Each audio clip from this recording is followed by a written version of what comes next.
kulan wanaagsan saaxiibayaal dhammaantiin meel walba joogtaan soo dhawaada halkan waxaan idinku soo gudbinaynaa wararka dhacdooyinka kuwii ugu dambeeyey doorashada dalka Kenya ee markaasi uu ka dhashay muranka la xiriira natiijadii gudoomiyaha guddiga doorashooyinka iyo xuduudaha qaranka Kenya Wafula Chebukati oo loogu doortay madaxweyne ku-xigeenka dalka Kenya William Samoei Ruto inuu hogaamiyo dalka Kenya 5 sano ee soo socota laakiin waxaa jirtay 24 saac la soo dhaafay isbedelo laga arkayay baraha internetka iyo shaashadaha caalamka ee la iska daawaday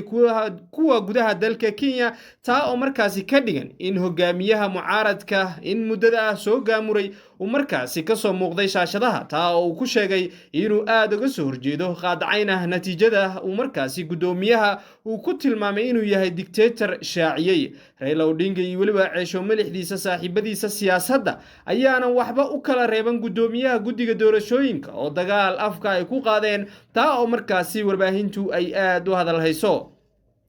dhinaca kale xubno sarsare oo ka tirsan xisbiga Azimio la Umoja ee uu hogaamiyo Raila Amolo Odinga ayaa beesha caalamka ugu baaqay inaysan soo faragelin siyaasadda dalka Kenya ee arrimaha doorashooyinka la xiriira xilli marka la doortay ninka lagu magacaabo William Samoei Ruto ay manayeen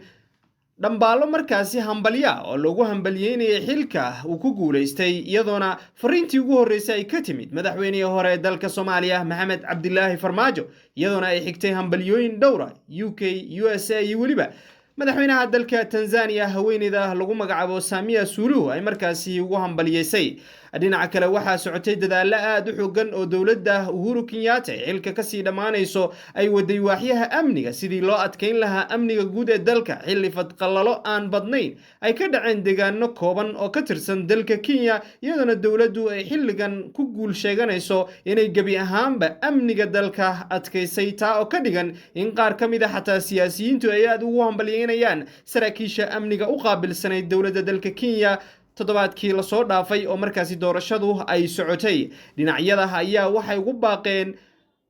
xisbiyada markaas aan iraahday dhinacyada siyaasadda ayaa ugu baaqay isla markaana ku sheegay inay yihiin geesiyaal guddigii IEBC ee kala jabay dhanka iyo Hotel Serena iyo waliba Bomas of Kenya iyadoona Raila Amolo Odinga ugu dambeeyay kooxda ay hogaaminayso haweeneydii u ahayd ku-xigeenka gudoomiyaha guddiga doorashooyinka Chebukati Juliano Cherera ay markaasi tahay haliyad iyadoo markaasi ka dhex baxday fadqalalo markaasi dhalan karay dalkana uu caqabad kale u keeni karay taasi ayaana dadka qaar waxay u arkaan in markaasi afka loo buuxiyay xubnaha IEBC ee iyagu kala jabay waxaana jirta ilaa iyo haatan dadaalo markaasi lagu nabadaynayo arrintan walow William Samoei Ruto iska diiday arrimo la xiriira isu soo dhawaashiye oo markaasi kursiga in lala qaybsada waxaana markaasi weli ninka lagu magacaabo Raila Amolo Odinga dhankiisa ugu baaqay shacabka Kenyaanka iyagu si aad u taageersan mudooyin badanna dhiig badan u daadiyay sidii uu kursiga ugu guuleysan lahaa laakiin ilaa iyo haatan aysan u suuragelin ayaa waxa uu sheegay inaysan markaasi qofna qaadan gacantiisana uusan ku haynin sharciga taa beddelkeeda hadalkiisana uu muuqda inay tahay mid markaasi lama huraana maxkamadda inuu aado walow waqtiga kooban uu markaasi aad u haysto haddaba qodobadaasi ayaan inta badan ku faaqidi doonaa wararkeenna oo markaasi aan ku eegi doonaa inagoo si gaar ah isu dul taagi doono qodobada aan taxnay iyo wixii markaasi ka baxsan ee la xiriira khudbadda uu ka jeediyey xarunta KICC ee markaasi loogu shirtamo inta badanna ay markaasi madaxda ku qabsadaan bandhigyada caalamiga ah haddii ay tahay markii kugu horeysay halkan soo gaadho waxaan ka codsanaa saaxiibayaal inaad ka mid noqotaan saaxiibada nagu xiran oo aad channelka subscribe saarataan si aad u rugmataan aad taabataan calaamadda guduudan idinkoo furanaya gambaleelka si aadan u seegin qodob walba iyo waliba dhacdo walba oo halkan aan idinku soo gudbino haddii aad nala joogtana waan kaaga mahadcelinaynaa dhiiranaantaada iyo waliba taageerada aad inoo muujinayso muuqaalka la wadaag saaxiibada kale adigoo u isticmaalaya si aad ugu sheergarayso baraha internetka ee kale dadku markaasi ku xiriiraan haddii ay noqoto WhatsAppka iyo waliba gruubyada Facebooka mahadsanid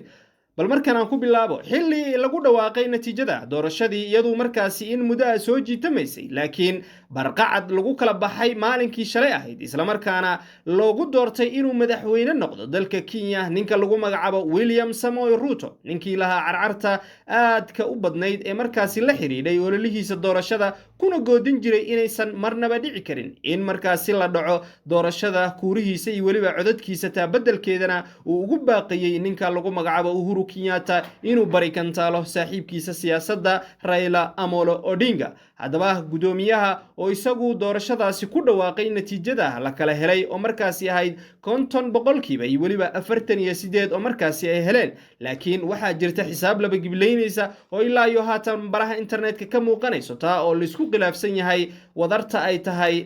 xisaab lagu sheegay inay maqan tahay 0.1 oo markaasi ah tan ay markaasi ku andacoonayaan saaxiibada siyaasadda Raila haddaba Raila oo si gaar ah loo eegayay maadaama natiijada uu markaasi Chebukati sheegay lagaga guuleystay ayaa ilaa iyo 12 saac la soo dhaafay tan iyo markii lagu dhawaaqay natiijada uusan ka soo muuqan shaashada laakiin shir jaraa'id oo ay ka soo qayb galeen jilba culusta siyaasadda xisbigiisa Azimio la Umoja ee markaasi iyagu ku midaysan yihiin sida ay State House-ka madax u gali lahaayeen ayaa waxa shir ku qabsadeen KICC oo ah markaasi xarun si aad ah looga yaqaano gudaha dalka Kenya iyo waliba caasimada iyadoona Raila khudbadiisa uu ku sheegay arrimo dhowr oo markaasi maskax dejin u ah iyo maanqaboojin shacabka taageersan weerarna kuwa gudoomiyaha guddiga doorashooyinka ninka lagu magacaabo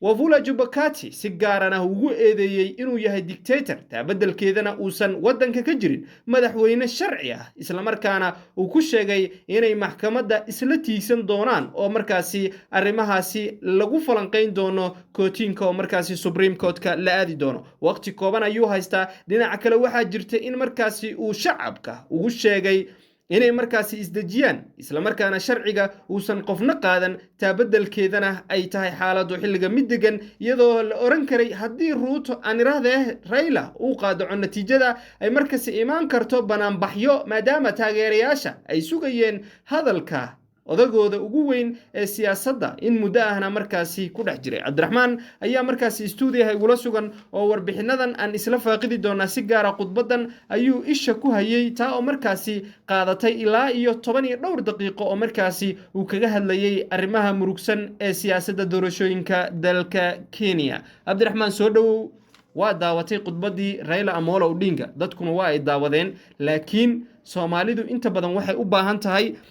in laga faahfaahiyo oo markaasi waxyaabo aad u tiro badan ee laga sheego maadaama waxyaabaha uu ku hadlayay ninka uusan ahayn afka Soomaaliga oo markaasi qaybna uu ka dhigay luqadda qalaad ee Englishka qaybna uu ka dhigay luqadda Kenyaanka ku hadlaan ee Swahiliga bal maxaan kala soconaa khudbadase maxay ku qotantay marka hore Raila Amolo Odinga maanta mar iskugu yeeray warbaahinta wadankan Kenya iyo kuwa caalamiga ayaa waxa uu sheegay in Kenya aysan ka dhicin doorasho balse waxa uu sheegay in Wafula Chebukati uu isaga doortay William Samoei Ruto Raila Amolo Odinga ayaa sheegay in Chebukati uu lacago ka qaatay ninka la yiraahdo William Ruto taasina uu doonayo in dawladda Kenya ay talaabo culus ka qaado Wafula Chebukati sidoo kale Raila Odinga wuxuu u hambaliyay Juliana Cherera taasoo head ku xigeenka Wafula Chebukati wuxuuna sheegay Cherera inay ka mid tahay halyeeyada wadankan Kenya taasoo doonaysay in doorashada Kenya si rasmi ah si sax ah loogu kala baxo waa hagaag aan ku daro hadalka Cabdiraxmaan marka uu yiri waa halyeeyad waxa uu sheegay in markaasi ay jirto in Cherera iyo teamkeeda IEBC ay jabay oo Serena ku sugan inay doonayeen intaan lagu dhawaaqin natiijada qayb ka mid ah foomamkii in markaasi verification ama markaasi baraxtir si gaar ah loo eego uu diiday Chebukati isla markaana go'aanka uu ka qaatay may ku jiraan waxyaabaha ay sheegayeen xisbiga Azimio inay cadeemo u hayaan masala is oran kara maadaama ay kala jabeen Chebukati dhankiisana uu ka helay hambalyo inuu halyeeyahay uu ka helay ninka lagu magacaabo William Samoei Ruto Railana uu sheegay maanta inay Cherera iyo teamkeeda yihiin halyeeyo lacag ayay kala qaateen ma la oran karaa oo markaasi divide by 2 ayay noqoto oo xisbiyada ay u kala jabeen marka hore waxaa la rabay Chebukati inta uusan ku dhawaaqin natiijada inuu horkeeno warqadahaasi Cherera iyo kooxdeeda balse Cherera waxay tiri Wafula Chebukati marka hore way isgafeen oo warqada oo sax ahayn ayuu loo imaaday tan kale waxay sheegtay Cherera in Wafula Chebukati ay isfahmi waayeen ayna ogaadeen in si qaldan uu codadka ugu kordhay William Samoei Ruto waxay sheegtay in ku dhawaad 142,000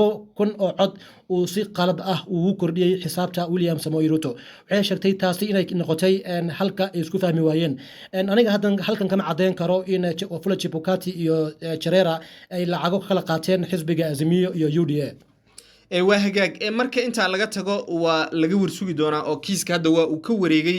Chebukati oo wuxuu aaday Supreme Court ama maxkamadda ugu sareysa dalkan oo go'aanka ma dambaysa ka gaari doonto dhanka kale waxaa jirta in markaasi kulanka uu qabanayay shirkiisa jaraa'id oo ku soo bandhigay qaabka u arka natiijada doorashada iyo waliba fikradiisa ku aadan Odinga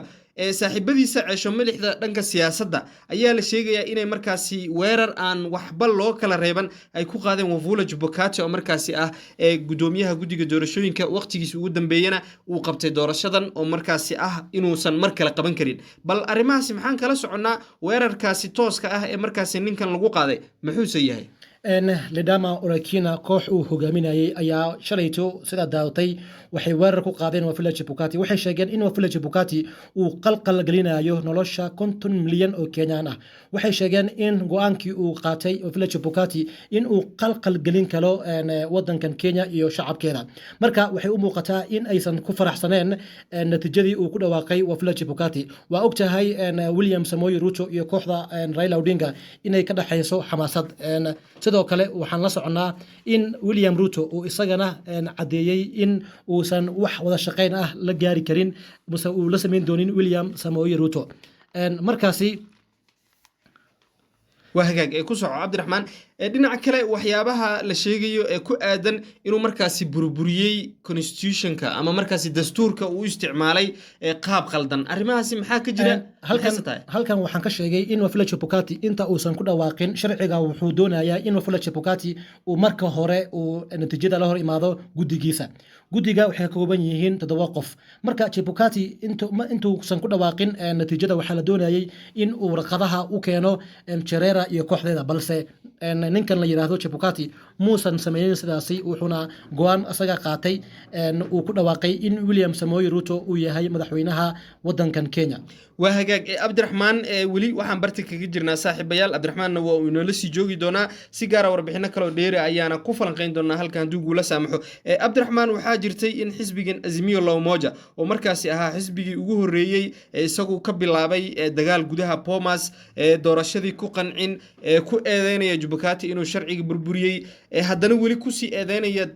kooxda fallaagada dadka kale Kenyaanka ee u arkaan inay yihiin IBC ka tirsan oo Serena ku shirsan in markaasi ay aad u taageerayaan Azimio maxay ayadu markan ku doonaysaa in wax walba oo ka soo horjeeda natiijada doorashada ay markaasi diidaan oo haddana waliba beesha caalamka ama international community-ga ay ugu baaqaan inaysan soo fargelin arrimaha doorashada maadaama dawladda marka isqabtaan ama markaasi siyaasiyiinta gudaha xaaladooda marka la xalin waayo in ururo ay jiraan igaad baa jirto waxaa jirto East Africa community ururo badan baa jiro observers baa meesha ka joogay bal maxay Azimio ayaga ilaa beesha caalamka ay u gaarayaan in arrimahan la kala baxo mise dalka ay rabaan inay qalqal galiyaan